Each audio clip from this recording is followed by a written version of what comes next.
Listo.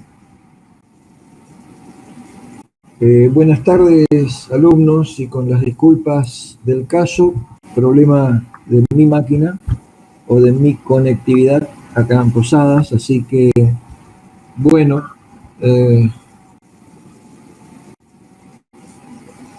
estoy mirando un poquitito los mensajes de ustedes para ver un poquitito cómo ha sido la llegada según lo que ustedes están informando. Algunos no ven, solo escuchan, algunos escuchan bien, algunos no ven nada. Bueno, procuramos empezar, ¿sí? Procuramos empezar. A partir de este momento de esta clase, empezamos una porción importante y muy, diría, mayor parte de la materia, encaminada a estudiar el diseño de elementos de hormigón estructural sometidos a distintas solicitaciones. Empezando por lo que tenemos en pantalla, que es diseñar secciones, elementos estructurales, decimos acá, por resistencia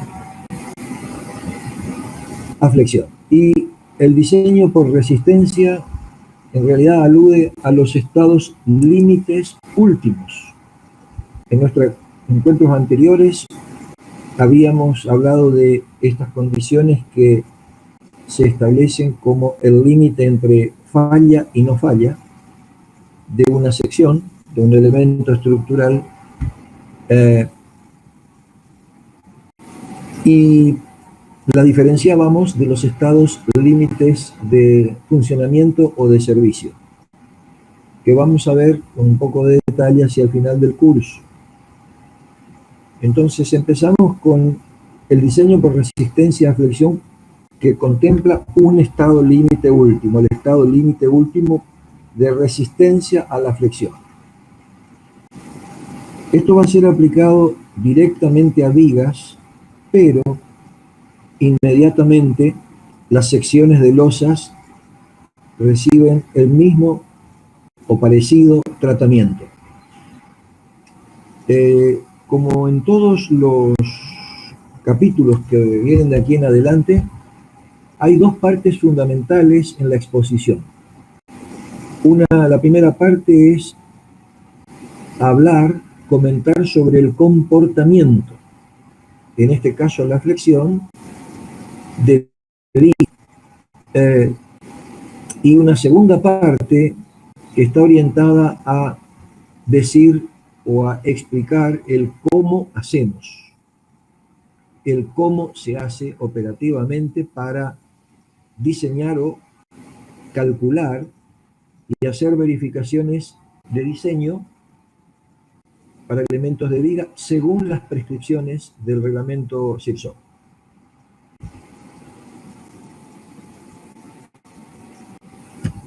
Para empezar un poquitito nuestra clase, hay una parte que le vamos a llamar introducción, y que no es una mera introducción al problema de la flexión en el hormigón estructural, sino que es mucho más amplio.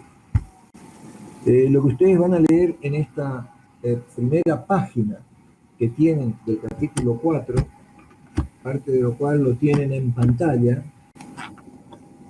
son consideraciones, comentarios que son de aplicación a todas las estructuras, no ya meramente a las de hormigón estructural. Esto es válido para cualquier sistema estructural con cualquier tipo de material estructural, metálicas incluidas, madera incluida. Hay mucha literatura escrita sobre los conceptos de diseño estructural, pero en general nosotros vamos a tratar de diferenciar el diseño estructural del análisis estructural. y también no entra acá, pero ¿qué es proyectar? ¿Qué es un proyecto estructural? Vamos a restringirnos a comentar que cuando nos ponemos a diseñar estamos llamados a determinar la forma general y todas las dimensiones geométricas de los elementos de una estructura. Cuando hablamos ahora de hormigón estructural en particular, y pensando en una viga de sección rectangular como un elemento de referencia, dimensiones serían el ancho, que le vamos a llamar B, y la altura, o el canto, que le vamos a llamar H. Pero así también la sección de las armaduras, que vamos a llamar A sub S. Además, en el diseño vamos a tener escogidas la calidad de los materiales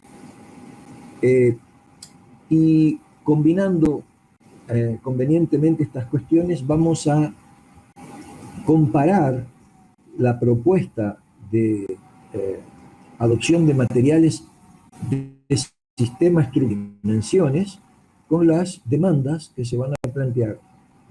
Y el diseño se orienta a que nuestro elemento, nuestra sección, resista esas demandas, esas acciones que van a actuar durante la vida útil. Y acá lo aclaramos, el diseño, la condición es que el resultado sea con niveles aceptables de probabilidad de falla o baja probabilidad de exceder los estados límites. El estado límite ELU de flexión, en este caso. En cuando hablamos de análisis estructural, esta es toda la parte en que nosotros en realidad trabajamos de la siguiente manera. Planteamos, en función de las demandas o requerimientos, planteamos el tipo estructural que nos parece más adecuado. Después de varias tentativas, escogemos el que decidimos nos parece ser el mejor. Planteamos el modelo estructural, que para simplificar el modelo estructural, por ejemplo, para una viga, es el famoso dibujito de una barra horizontal con sendos triangulitos en sus extremos. Esa silueta que la estoy describiendo porque no tengo una pantalla adicional o una pizarra, pero el modelo estructural de una viga simple es eso que acabo de mencionar. Entonces es una simplificación del comportamiento que va a tener la viga. Aplicamos las cargas, para lo cual previamente hemos avanzado a la etapa de análisis de cargas. Una vez que están determinados los distintos tipos de cargas que van a intervenir, para cada uno de ellos podemos cargar la estructura, y el análisis estructural consiste en realidad en lo que hemos aprendido, que es a obtener las reacciones de vínculo, con ellas calcular la soliciflexión, corte, flexión compuesta, tracción, fuerzas axiales, quiero decir, solicitaciones axiales, tracción pura, compresión pura. Y además de eso, es posible dentro del análisis estructural estudiar desplazamientos y esfuerzos internos, como acabamos de mencionar. Bueno, en general, el proceso de diseño es iterativo. Se plantean inicialmente las magnitudes que uno cree, eso que se llama predimensionamiento. Se eligen dimensiones generales de las secciones, las propiedades de los materiales, y se hace el procesamiento.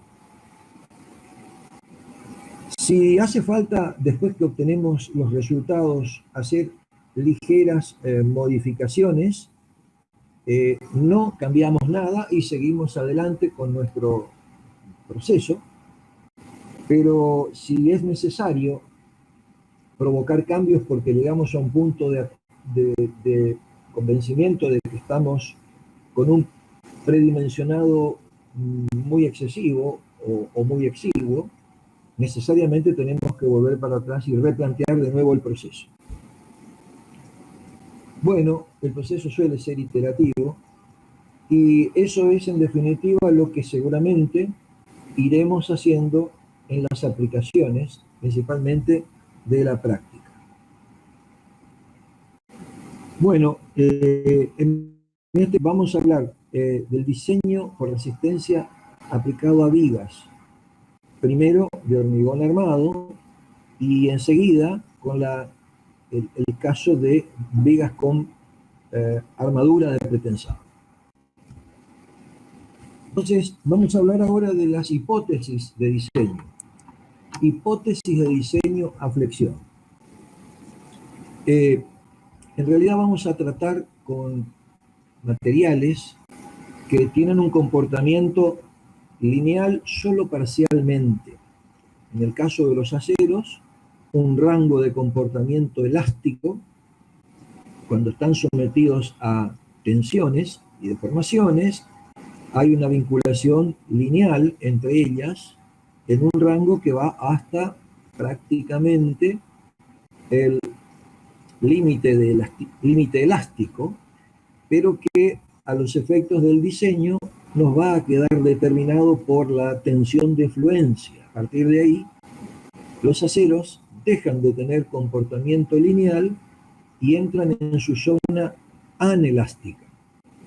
En cuanto al hormigón, esto vale para el acero, para hormigón armado y pretensado. En cuanto al hormigón, el material se comporta como no lineal desde el inicio de las solicitaciones de tensión, de carga que se le aplica a una probeta. De todas maneras, los procedimientos de diseño procuran sortear el problema de la no linealidad de los materiales. A esa no linealidad se la suele llamar no linealidad física. Existen otros tipos de no linealidades que acontecen cuando las deformaciones que suponemos o imaginamos aplicar a las estructuras no son despreciables y son de magnitud considerable.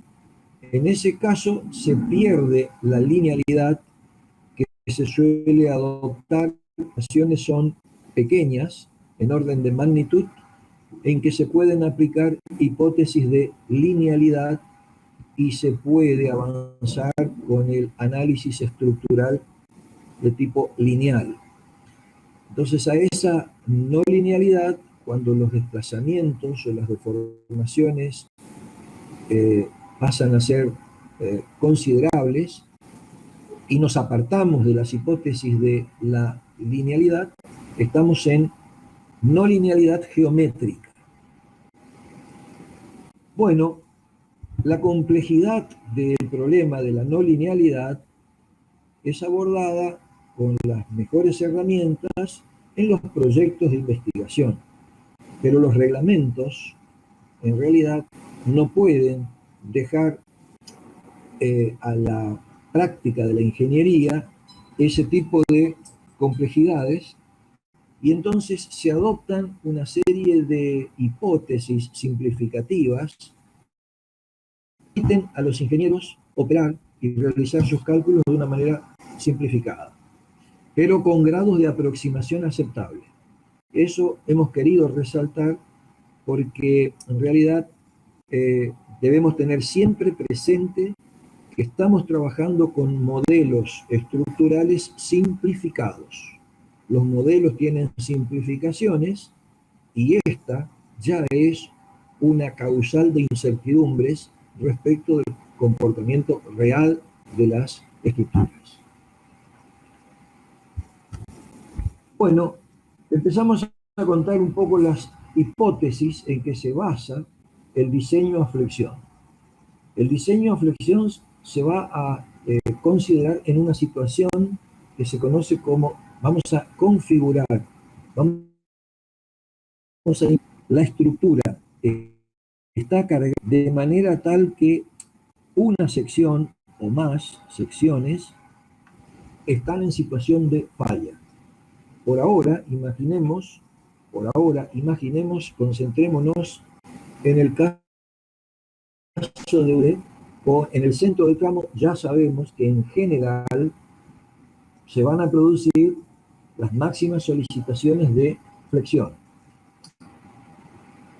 Supongamos que tengamos una viga simplemente cargada con carga uniformemente distribuida, y ustedes ya saben que en la sección más cargada, que vamos a llamar sección más solicitada, sección crítica, el valor del momento es Q por L cuadrado sobre 8. Bueno, la primera hipótesis que vamos a utilizar es la hipótesis que ya hemos conversado anteriormente, que es la de Navier, Bernoulli, y es aquella que habla de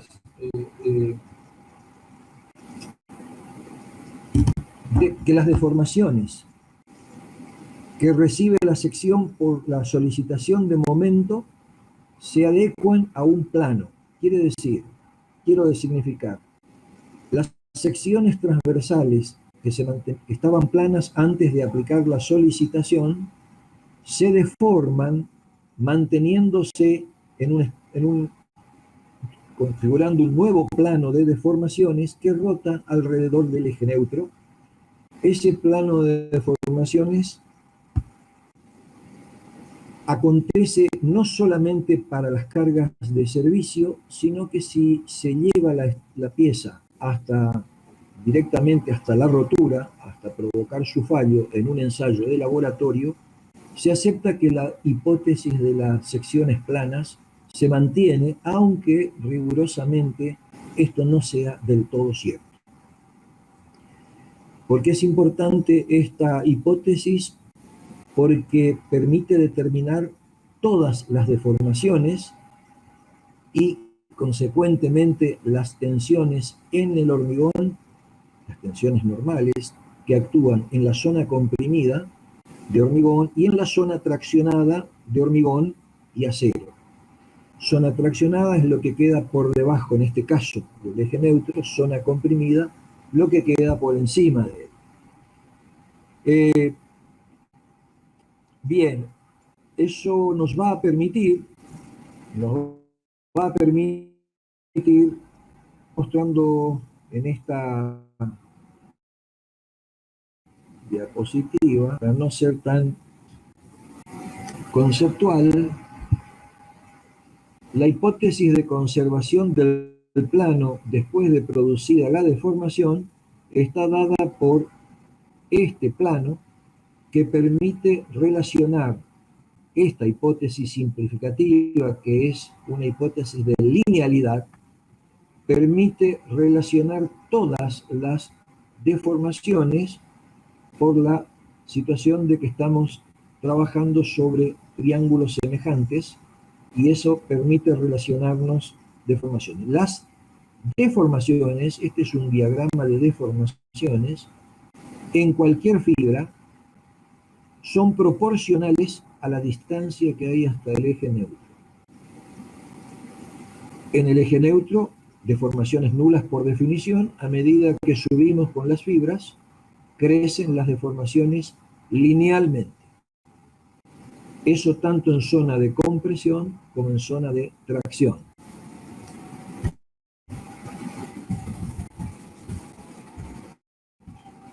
Vamos a la segunda hipótesis. Existe adherencia perfecta entre hormigón y acero. Nosotros esa consideramos la propiedad de adherencia, que es la base del funcionamiento compuesto, combinado, de una estructura de hormigón armado. Bien. Esto debe entenderse que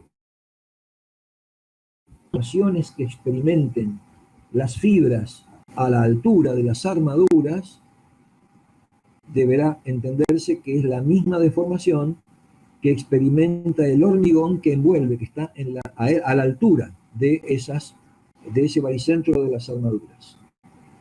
Esto es debido a las propiedades de adherencia. Una hipótesis fundamental. La máxima deformación utilizable en la fibra de hormigón extrema comprimida es epsilon CU 3 por 1000, 0,003. Si nos vamos a nuestra diapositiva de referencia, la máxima deformación en la fibra extrema comprimida de esta sección transversal rectangular, cuando alcanza el valor del 3 por 1000, nosotros aseguramos, aceptamos y establecemos que esta sección está en falla, en situación de falla. Entonces, volvemos atrás, que la máxima deformación utilizable en la fibra de hormigón extrema es del 3. ¿Por qué es del 3 por 1000? Bueno, por razones de acuerdos de los expertos en función de respaldo experimental, que es el que estaría señalado en la gráfica que tenemos a la vista. En esta gráfica se ha recopilado una muy grande cantidad de ensayos, de elementos, de secciones que han sido sometidas a fallo.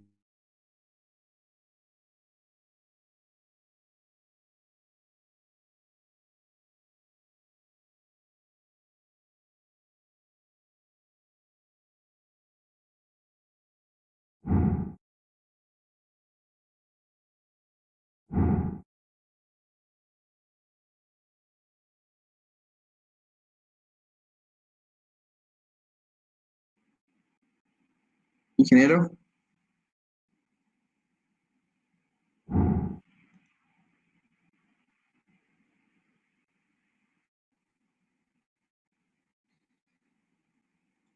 Ingeniero.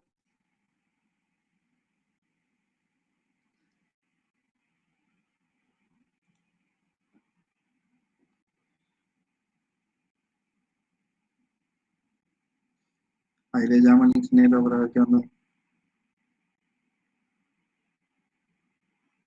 ¿Ya? De algún valor como el que fue adoptado 3 por Ingeniero. 0. Sí, sí, Maxi. Pues se cortó como unos 20 segundos por ahí. ¿En qué punto te acordás que más o menos quedó? Estaba hablando de la, a ver, La hipótesis de máxima deformación utilizable. ya le digo. A ver. Estaba por empezar a explicar el gráfico. Estaba por empezar a explicar. Bien. Sí. El gráfico que nosotros vemos de experimental y resume una gran cantidad de ensayos que se han hecho sobre vigas y columnas de diferentes calidades de hormigón. Supónganse H20, H25, H40. Son deformaciones últimas epsilon CU. Diversidad de resultados, se le aplicó un criterio similar al de la resistencia característica. Un valor de la deformación epsilon CU, la mayor probabilidad de ocurrencia que lo excedan sea alta y baja la probabilidad de los resultados que quedan por debajo de ese valor. Repito, parecería ser el mismo concepto de resistencia característica, pero aplicado a otra variable, epsilon CU, que ya la hemos definido. De 3 por 1000 que vamos a utilizar, estamos garantizando que la probabilidad de resultados esperables estén por. Acá hay valores que llegan hasta 6 por 1000, 7 por 1000, incluso hay valores hasta el 8 por 1000 registrados. Maxi, ¿se escuchó esto bien? Sí, se escucha, Ismael, se escucha. Maxi, ¿me escuchás? Bueno, me avisás ante Sí, cualquier cambio. se escucha, se escucha. Bien, entonces Sí, sí, sí, perfecto, lo aviso. Queda sancionada la hipótesis en el diseño.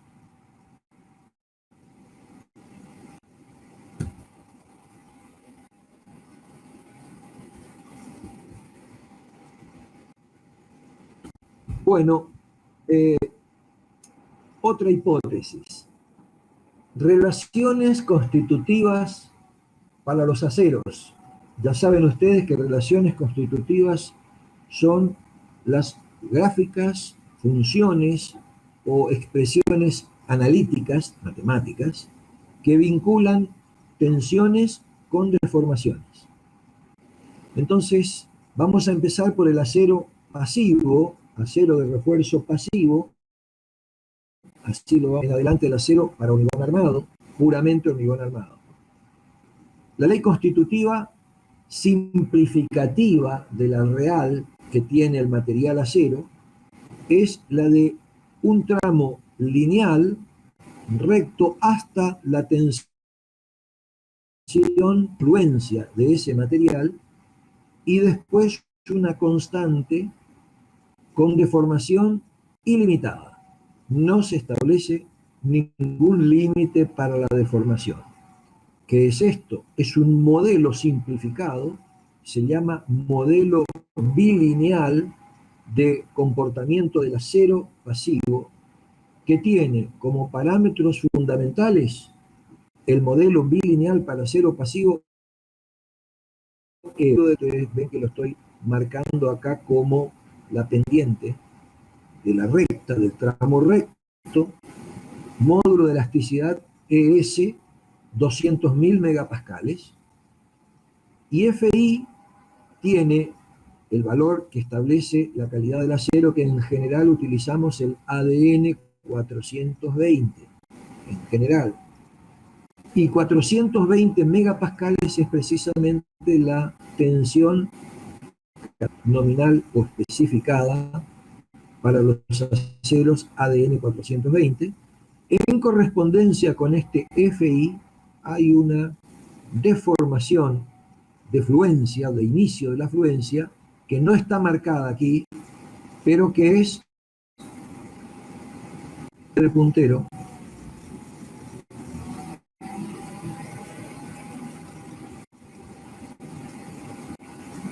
Se la denomina epsilon Y y es fácil de calcular. Si ustedes dividen 420, que es este valor, por el módulo de elasticidad, que es la ley de Hooke, si dividen por 200.000, este valor da 2,1 por 1000, o sea, 0,0021. Es la deformación de fluencia que es cero de armadura pasiva.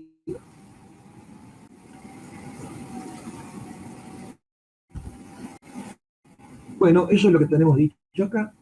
Es una relación FI y epsilon I, tal como lo estábamos comentando. En el diseño práctico, como acaban de ver con ese modelo, no se considera el incremento de resistencia por endurecimiento que ocurre después que termina el segmento plafón o lapso de fluencia, que para nosotros, esta fluencia, nosotros sabemos que en algún momento hay un proceso de recrecimiento de las tensiones en los aceros que se ensayan realmente en laboratorio. El modelo es simplificado y desprecia esa resistencia adicional. ¿Qué pasa con la armadura de pretensado? Bueno, recorre una curva como la que estamos mostrando, tiene también un tramo de comportamiento lineal, y después progresivamente se aparta de la, no tiene un escalón de fluencia definida y avanza de alguna falla final, que es la tendencia a la tracción, FPU. Recuerden que el subíndice P habla de armadura de pretensado. S en general es tensas, pero cuando aparezca la necesidad de referir a pretensado, hablaremos de FPI contra FI, simplemente. La tensión de fluencia es una propiedad importante también en los aceros de pretensado y tiene una manera de ser obtenida por métodos convencionales, como los que habíamos contado ayer. En rigor de verdad, la falla que nosotros pelear en las secciones de hormigón con armadura de pretensado acontece para algún valor que en general se sitúa entre la tensión de fluencia y la resistencia de la armadura de pretensado. Este es el valor que se obtiene en laboratorio, pero dentro de la sección donde combina a hormigón con acero, en general la resistencia que se le puede asignar a la armadura resulta ser, con lo cual lo que se hace es un movimiento conservador. El valor se denomina FPS, es la tensión, podríamos llamarla, de rotura por tracción de cálculo, que vamos a utilizar, enseguida vamos a mostrar algunas expresiones, y se diferencia de esta porque esta es la de laboratorio, para el material solo. Pero esta va a ser la que nosotros vamos a utilizar entre FPI y FPU, un valor intermedio, en los diseños de secciones pretensadas con acero con cables adherentes. Ayer dijimos que el pretensado adherente es aquel que se realiza mediante el uso de vainas en cuyo interior se alojan las armaduras para poder ser tesadas, y luego que está completado el tesado, son inyectadas con lechadas o morteros muy fluidos, o lechadas directamente de material cementicio. En tanto que aquí no vamos a profundizar el pretensado no adherente, en los casos de pretensado no adherente, la FPS, la resistencia a la tracción de cálculo, en las secciones es la tensión de fluencia. Es decir, FPS es una tensión que nos va a servir para calcular el nominal resistente de la sección.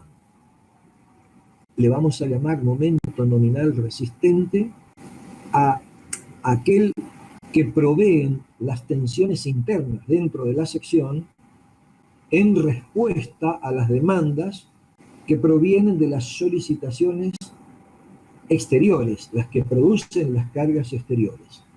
El momento nominal resistente tiene una configuración que vamos a ver y la vamos a resaltar, pero se obtiene con un par de fuerzas, una de compresión provista por el hormigón como resultante de las tensiones normales de compresión, y una de tracción provista por las armaduras, separadas en el interior de la sección por una distancia que se llama brazo de palanca.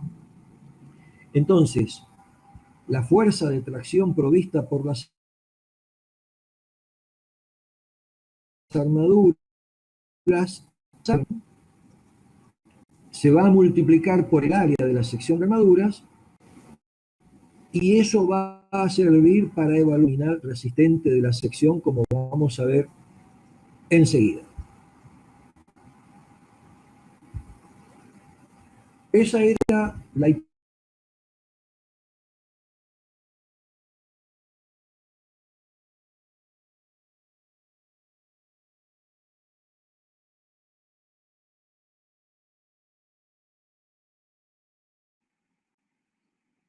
Ingeniero,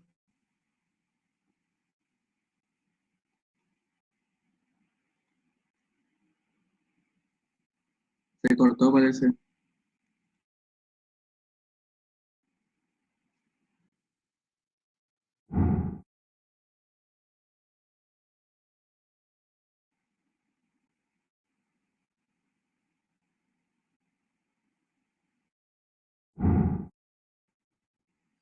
Ingeniero,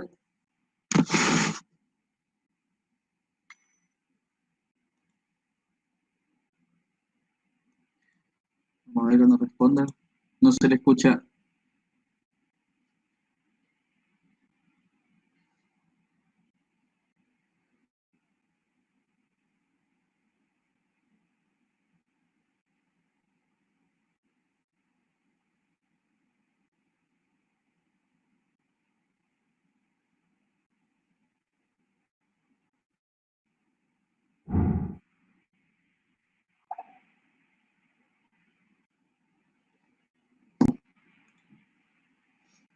Sí, tranqui, ya vemos qué pasa.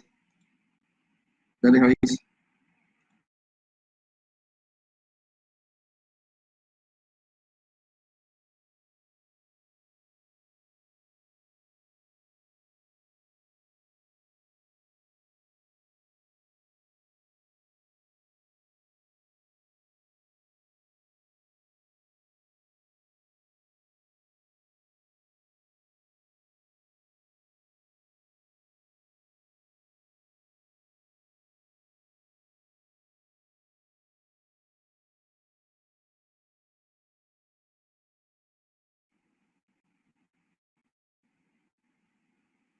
Hubo un inconveniente técnico, al parecer, chicos. Ya vamos a ver si se soluciona rápido. Esperen un poquito, por favor.